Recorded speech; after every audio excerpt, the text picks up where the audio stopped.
Here I have Samsung Galaxy A01 Core, and today I'm going to show you how to change ringtone on this device. So to do this, firstly you have to open settings, then you have to go to the sound and vibration section, and then to the ringtone.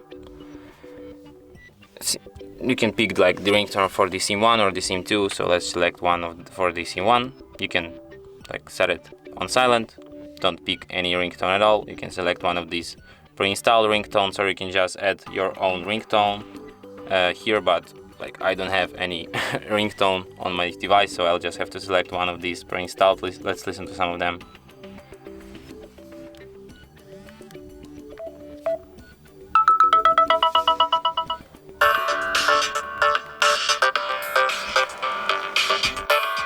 I'll just stay with this one. And that's it. Thanks for watching. If you find this tutorial useful, don't forget to hit that like button and subscribe to our channel.